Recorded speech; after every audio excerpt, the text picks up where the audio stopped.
Hi, welcome sa akong vlog. Ay katulong nga video. Yan. So di ako karon sa baka.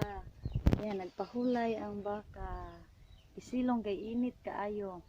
Then di asad ko I'm wearing my cowgirl hat. Dili cowboy. Ayan. So the reason why nga nung nag-video na sad ko karon kay na ako i-share sa inyo ha. Yan, so while nagtanaw ko sa baka igsoon, na siya struggle. No? Kung tanaw na to, na ay mga langaw nga namilit sa iyahang panit. Yan, hindi na asay kato. Ayan, tanawa, kini siya. Kato ni siya. Ay, di matangtang. Ayan, kato ni. Kung sa ato, kuto, sa ila kato. Yan. So ang iyang panit bisag puti siya na ay daghang mga scars, daghang mga samad. Ayan. So akong na-reflect sa kinabuhi sa tao.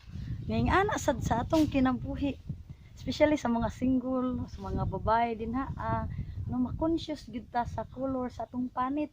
Yan, labi na ang atong panit dili na pareha ani kaputi. Oh, sambrog ako dahil itom na. No? Pero igsuon, akong na-realize igsuon na dili nato angay ikauwaw kung unsa kabati ang imong panit tungod kay ang Ginoo wala magtan-aw sa panlabas na anyo. Kay ang Ginoo naa nagtan-aw sa atong kasing-kasing. No? Bisan pa og hing-itom na ta, okay lang kay ang Ginoo anaa nagtan-aw sa atong kasing-kasing mga igsoon. Now kung ang kasing-kasing naman itom, kung ato nang itugyan sa Ginoo, walay imposible diha kaniya. Tungod kay tanang butang posible. Amen.